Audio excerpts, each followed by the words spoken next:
Okay, Numbers 32. So, when I was younger, I remember one of my little catchphrases, when you're kids, you say different things and stuff. And one of my catchphrases, for some reason, which you're now going to make fun of me, and Julie have never heard me say this probably, was close but no cigar. Y'all ever use that phrase? Close but no cigar, I don't know why. I guess I mimicked it. I guess it's just my coolness factor. I see your smile over there. One of those things that all these cool catchphrases come out. But obviously, it means what? Close but not there, but no cigar. Now, here's my question to you then. Where did that phrase come from?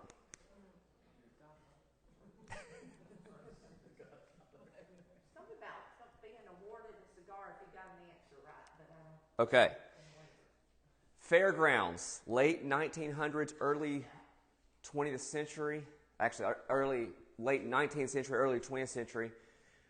At fairgrounds, kids would go and they'd play the little games, but they didn't play for stuffed toys. They didn't play for little basketballs because, all these sort of things. That's not what they played for.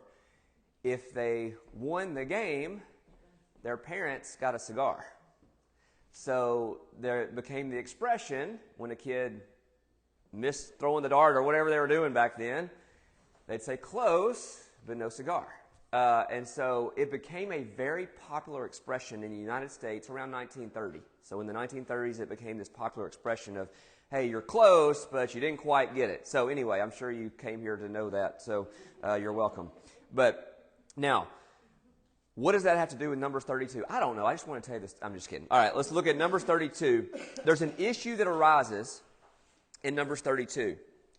I told you last week, or probably the week before, that the last section of Numbers here, these last several chapters, the people are getting really close in entering the Promised Land. They are really, really close. As a matter of fact,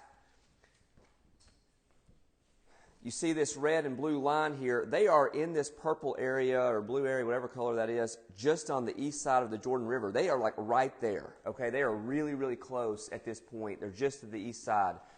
And so Canaan is right there. The land that God has promised is right. Their goal is, it's called the Rift Valley. It goes down to the Jordan River. Of course, it goes down to the Dead Sea, lowest place on earth. Their goal, you cross that little valley and boom, you are in the Promised Land. So you got to understand, they are there. They can see it. And there were two tribes, or actually 2.5 tribes, that we read about in Numbers 32 that said what? Any idea?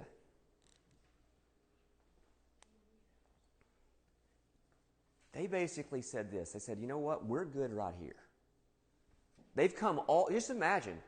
So the tribe of Reuben, the tribe of Gad, they've come all this way, wandered all these years in the desert, right? They've done all this. They get to where they can see the Promised Land. They are right there, and then they tell Moses, we're good. We'll just stay right here. We're good right here. We like it right here.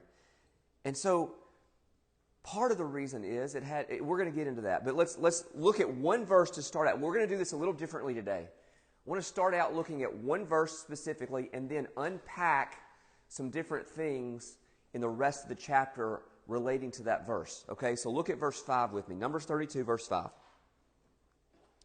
This is talking about these two tribes. It says, they said, if we have found favor in your sight, let this land be given to your servants as a possession. Do not take us across the Jordan. So just imagine. They've done all this many years. They've barely survived in this desert land. And they get to seeing the Promised Land, and they ask the leaders, don't take us in there. Please, don't take us in there.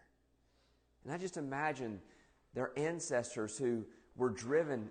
They went out of Egypt knowing God was taking them to the Promised Land. If they knew their descendants would stop right beside the Promised Land and say, no, we're good. We don't have to, we're good. Just imagine how that would break their heart. So there's a few things I want us to see in relation to why they would do this. So there's 5 different things, okay? And I don't know that we're going to get through this lesson today. We may have to pick it up next week, or we may. I don't know. Number 1, though, why would you stop outside the Promised Land when it's right there? And I think there's so much to apply to our lives with this story. Number 1, okay, and I'll write these down.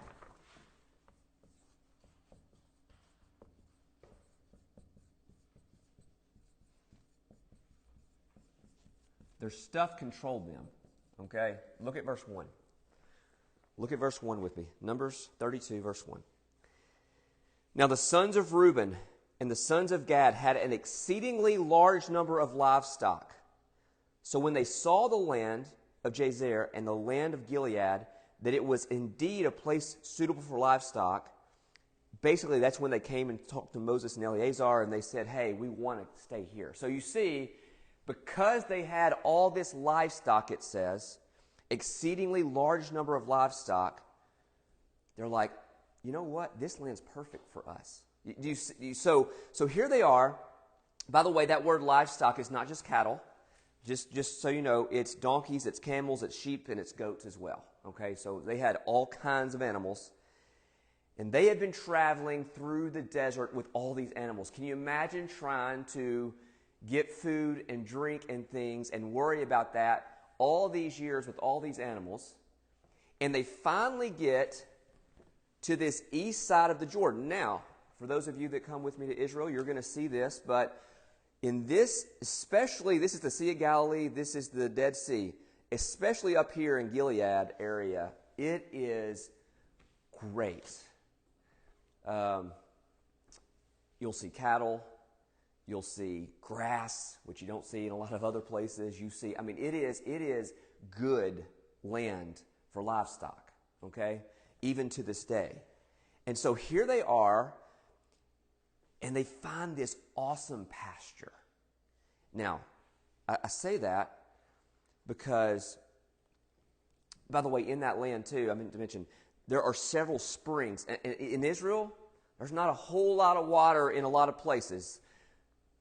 East, right where they are, there are multiple streams and multiple rivers. Okay, so I just tell you that that's where they are. Now, do they even know what's in Canaan? Not really. They can see in there a little bit, but they don't know a whole lot about that land. But here they are, and all they know is, we've been traveling all these years, we've been in wasteland, we've been in desert, and we're finally in pasture. Let us stay here. We've got a ton of livestock, and this land is perfect for livestock. Now, I say that to say, I'm not even saying God didn't want them to have this livestock, but do you see how it drove where they lived? Like they were not to the point where, hey, let me go in with the other tribes because God has given us this land. Their stuff is like, we've got all this livestock. We need to stay right here. This is perfect for us. Moses, would you just let us stay right here? And it was as if, you know what? The priority of our life is not to go and inherit the promised land that God's given us. Our priority is to take care of the stuff, the livestock that He's given me. So I'm staying right here. Please, Moses, let me stay right here. Turn to Mark 6.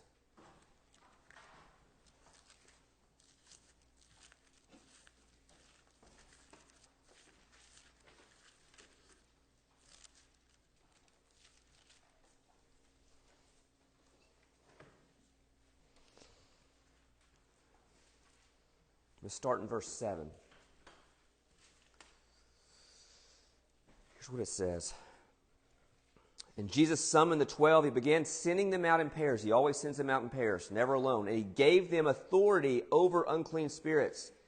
And He instructed them that they should take nothing for their journey except a mere staff, no bread, no bag, no money in their belt,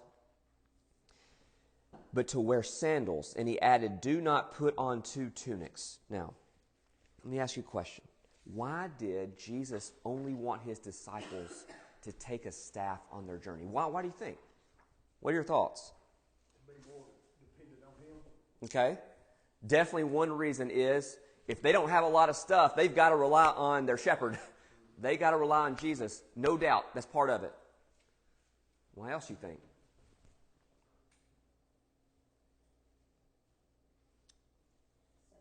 To keep them moving, so Okay. the more stuff you have, the more easy it'd be to stay where you're at. Yeah.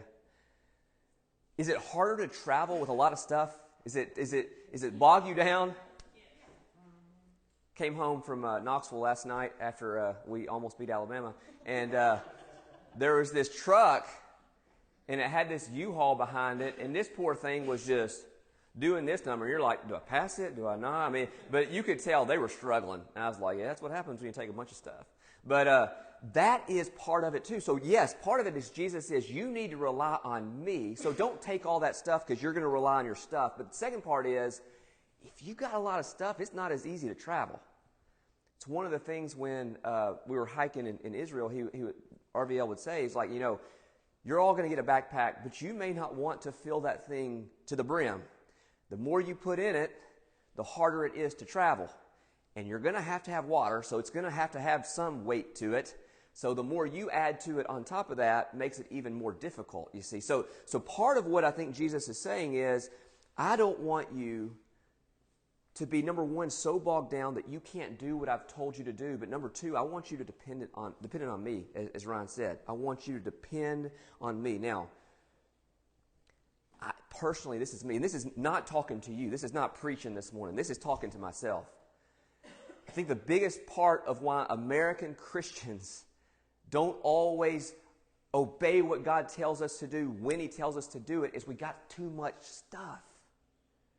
And so what happens, okay, God, you tell me, I've got Manning. I mean, you've blessed me with this little bitty dog, and I can't just let him stay here and starve to death. That would be like dog abuse, and I'd go to jail.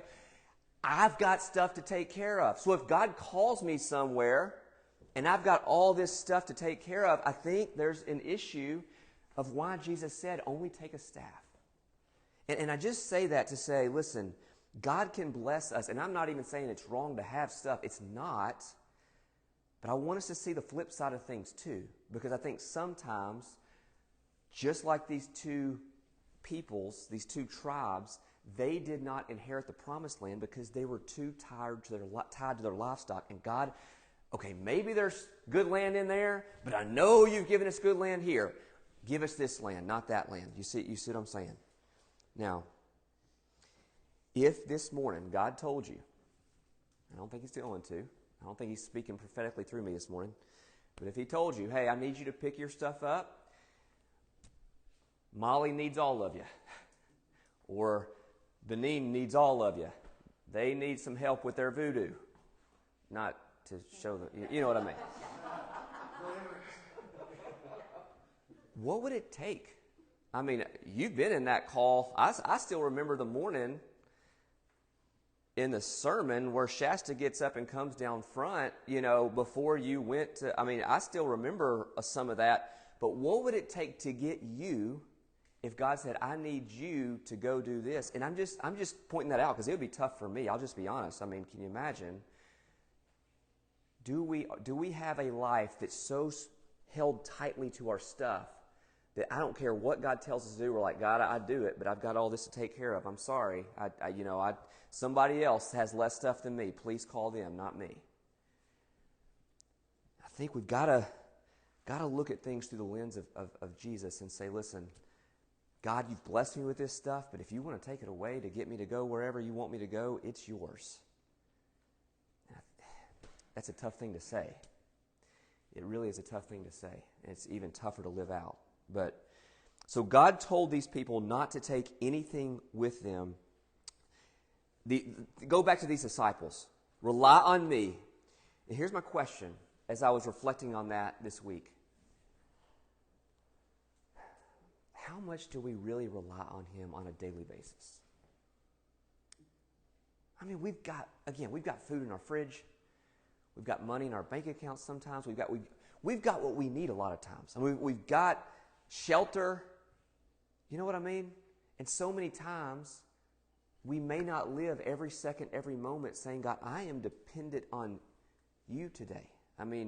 One of those things this morning I was praying about was, God, we need to be a church body, all of us, that just has a desperate, desperate need for you because we see that you are the only one that supplies. You're the only one that gives us what we need. You're the one who gives us our daily manna, who shows us our daily orders. So how much am I tied to my stuff and my American way of life, and this is the way it needs to be? And how much am I saying, God, my life is truly a blank check for you to do whatever you want to do with it?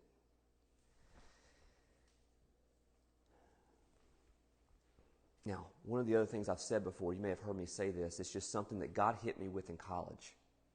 I'll never forget where he kind of took me and he said, as Americans, and this is not wrong, we say we're blessed, and I completely agree. We live in an amazing, you go around to some of these other countries. I've been to some of them, and I do think God has blessed us now. Here's my question, though. How much has our blessing, all the resources we have, turned into curses? Meaning God says, I've given this to you for a reason. And it's not just for you. I want you to be the resource I use to show the world how good I am, to show the world my character, to show the world how I want to bless them too. And yet you have just hoarded it up. And I think there's this element of our blessings can turn into curses. And as we're so busy trying to accumulate and do this, we all of a sudden miss the work of where God's wanting to take us. Like these two tribes. He's wanting to take them into the promised land, but they're so focused on their livestock, they're like, no, I'm good right here. I don't want to go over there. I know right here I'm good. So at the end of the day, here's my question to you that I've asked myself this morning. Am I busy living trying to go after some American dream, or am I busy trying to make much of His kingdom? There was, you know what, we better keep going or we'll never get very far. Tonight I want to talk about something else for those of you that are with me in that spot. But my prayer is that we'll be a people that says, God, all the stuff you've blessed me with is not even really mine. Help me not to hold on to it too tightly. Help me to obey you, okay? So that's number one. Number two. Second thing is this. Not only were they controlled by their stuff,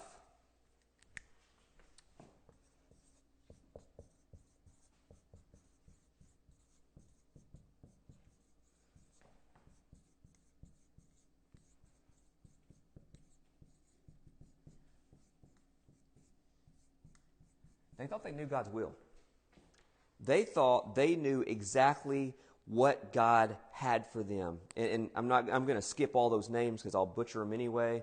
Verse 4, the land which the Lord conquered before the congregation of Israel is the land for livestock. And your servants have livestock. This land right here, oh, it's so good for our livestock. And guess what? Guess who has livestock? It's me. It's me. Can we have this? Can we have this? So I want you to picture these two tribes. They feel like they are in a perfect spot for what they have. They've already secured the land. We've already read in the book of Numbers how they've gone in and they've drove out the Amorites. They've drove out the Moabites. They've driven out all these people groups that were occupying this land east of the Jordan. So it's done. Their land is secure. They're going to be safe. And all of a sudden, they come to Moses. And they hope Moses will say, you know what, sure, you just stay right here. You're right. That's really good. God has given you this perfect land for livestock. That's what they're hoping. Moses, can we just have this land? And they're hoping Moses, oh yeah, absolutely. Good job. You've been a good two tribes. Thank you so much for your service. But that's not what happens. See, I think there's this element here where these 12 tribes were one. Right? They are the 12 tribes of Israel. And I think this is the moment that that's threatened, where two of the tribes are going to stay on one side of the river, and all these other ones are going to inherit the promised land. And this is the crisis moment where all the plan of God is at stake, where He wanted all of these tribes to go in as one and control it. Now, think about this. Were the people in Canaan bigger or smaller than Israel at the time? The number of people.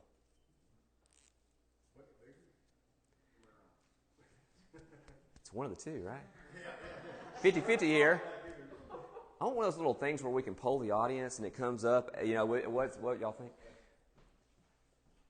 It says in Scripture that there were 5 people groups bigger and stronger than Israel as they entered the promised land.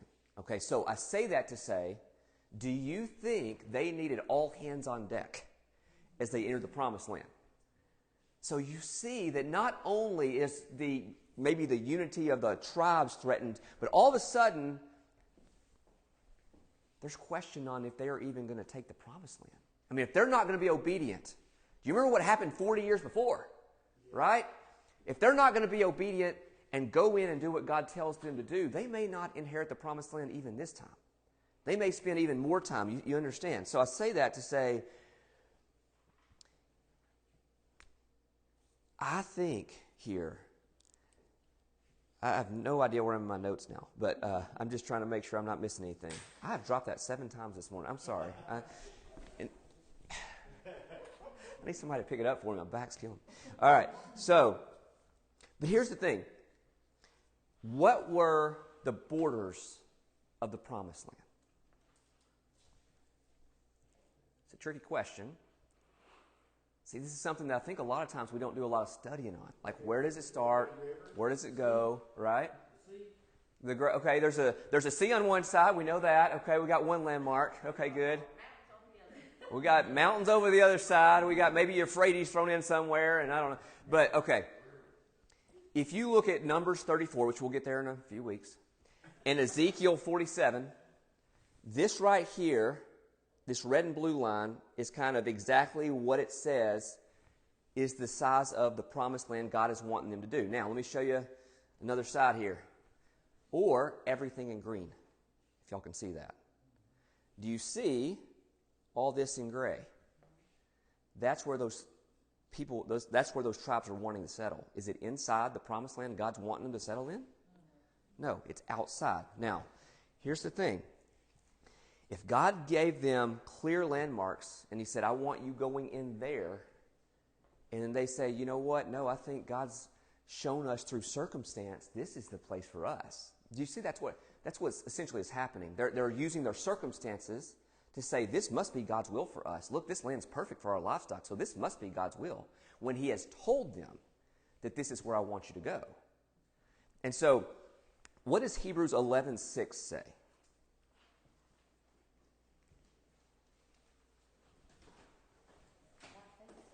Yep.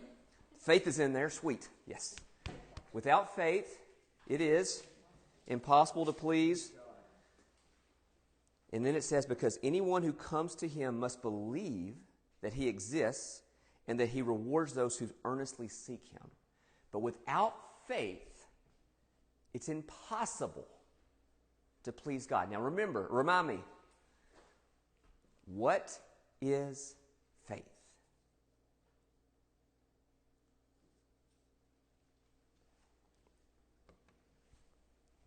See, it's one of this. Yeah, it's this kind of theological word that a lot of times we throw around all the time, but then we ask somebody to define it, and you're like, well, yeah, it's just kind of that thing where, you know what I mean? It's a tough one sometimes. If you get nothing else from me ever, okay, I want you to get this. Faith, just to put it in picture form, faith is us hearing God's preferences, okay? Faith is us hearing what God's will is in a certain situation. So in this situation, they thought they knew what God's will was because of circumstance, yet his voice said something completely different. You go by what his voice tells you more than it trumps anything. If he tells you something through his word, if he tells you something through his spirit, it trumps everything, because the devil is pretty good at making us think that our circumstances should dictate God's will, right? A lot of times we have an enemy that whatever we're going through, our enemy's saying, you know what? That must be God's will. And I'm just telling you, we got to learn to hear his voice. You hear his voice by faith. And that's what these people have to, they heard his voice, they knew where they were supposed to go, yet their circumstances dictated what they thought God's will was. Now, they had no idea, my goodness. They had no idea, okay? They had no idea what the promised land even looked like. How many of you know, is there spot in the promised land for livestock? Now, there's plenty of desert in Israel, okay? There is, okay? Come with me, I'll show you. 60% of Israel is desert, but there is some really nice area for livestock too. Okay, there is go around Galilee, that area. It is really, really nice. And so here they are trading what could have been, what they could have had, to say, God, I'm going to stay out here. And I just say that because as a people, we have to walk by faith. How much have you listened to God's voice this week? And I'm not going to call you out. If you're not in His Word, how can you know His will? If you're not praying and being sensitive to His Spirit, how can you know His will? How can you walk by faith if you're not listening to His voice? All you'll be doing is letting your circumstance dictate what you think God's will is. Now, can He use circumstance to show you His will? Absolutely. He does that sometimes. And come with me on my study, going through the way God speaks, and we'll go through one of the ways He speaks is circumstance. However, let me tell you, we have an enemy that knows the playbook. And he wants to speak lies to us at times through circumstance. And we have to know our Savior's voice. We have to know our shepherd's voice so that we know what His will is. And I just say that to say, in this case, these two tribes thought they knew God's will through circumstance. And they didn't. Okay. I'm thinking... I tell you what, let's start the next section. What we're going to do next week is we'll recap this week, and we're going to keep going through the rest of the 5. Let's start the next one real quick because we got just a few more minutes, and that way we'll have time to finish all of it next week. Number 3, their disobedience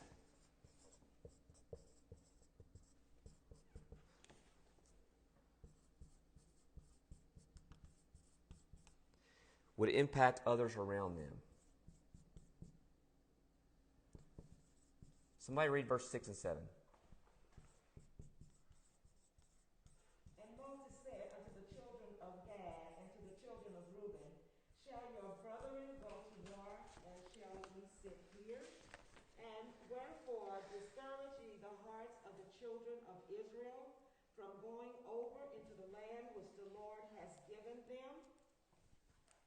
Okay. So these tribes are in a spot where they feel like they are in a perfect spot. But what would happen if they didn't go in? What does it say? The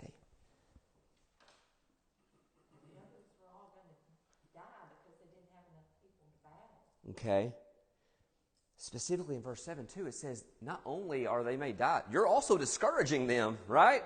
You realize that you're discouraging you're discouraging all the other tribes for doing what God's already told them to do. Do you understand our obedience matters not just for our sake?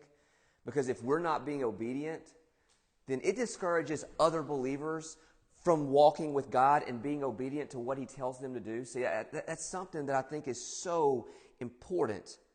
Because if these two tribes decided not to enter the promised land, to be satisfied on the east side of the Jordan, it would discourage the others from entering as well. Romans 14. Let me read this out of the New Living because I love how it puts it. Okay, you can read it out of yours, but let me read it out of this translation because I love the way it put it. And it's very faithful to the way the text reads in Greek. Here's what it says, verses 12 and 13. Yes, each of us will give a personal account to God. So let's stop condemning each other. Decide instead to live in such a way that you will not cause another believer to stumble and fall. Live in such a way that when people watch you following Jesus and they know that you're a follower of Christ, that you're not making them stumble and fall because of how you live. Again, I have said this over and over. One of my favorite Hebrew expressions is besora lebasar. It means to live out the word in flesh. And it means when somebody looks at me, when somebody looks at you, they shouldn't necessarily have to go and read the Bible from cover to cover to know what it says, because they should see a living example of someone walking it out and what it looks like to be lived out in each of us. Besor lebasar. My question is how many people get that picture of Jesus when they look at us. That's exactly what Jesus came to do. He said, I didn't come to abolish the law. I came to live it out, to show you how to live it out. I came to be Basura Lebasar. That's what he was saying. And if we are followers of Christ, that means we should be the same thing, Basura Lebasar. Where when people look at us, they see what it means to walk out the word in flesh. How we live matters. And it's not just for our sake. I mean, listen, we've got others watching us at work. We've got some of us kids or grandkids watching us. And the way we live is going to shape the way they obey as well. And this is big. Now, we're going to stop right there, and we'll pick up reviewing these two and finishing this one next week so that we'll have time to finish the last two. So I hope you'll go back, reread Numbers 32 this week through the lens of these 2.5 tribes. We're going to get to Manasseh at the end. Half the tribe of Manasseh is also grouped into this at the end of Numbers 32. But reread this and think through their lack of obedience and what it meant. So, any questions or thoughts before we finish? You know, what you said a while ago is so important, you know, about walking by faith and not by sight. Because that's what stumped them up so bad. Oh, yeah. After Moses died and Joshua was leading, they looked over in the land. Oh, yeah. And there were people there. Oh, yeah. So they seen that in the flesh, and it's like, Lord, you've got to be, what you said is, you're off. Because, you know, when he gives you something, you think that's going to be easy. But it ain't always that way. One of the things that hit me like a ton of bricks was we were at the site, which I hate to give too much away, but of Samson. And hearing that story with fresh eyes of what it says. You know what he walked by? Yeah, y'all, I know y'all been with. I've heard what Bry's been learning on Sunday nights. He walked by his eyes. Over and over and over and over. Samson walked by his eyes, not by faith. And over, we have so many characters in the Bible, so many people in the Bible that we can read about. Some of them we hail as heroes like Samson that many times miss the boat by walking by sight. Not by their ears. We are to be people of the ears, not people of the eyes. Let's pray. God, I just thank you for this morning. And I pray, God, that you would help us be a people that walk by faith and not by sight. That we will listen to your voice. God, that we will have a heart that is drawn to you every day, wanting our fresh instructions daily. Oh, God, help us not to be so attached to stuff here, so attached to circumstances, so attached to things that are just in our lives that we don't obey. God, give us a heart that's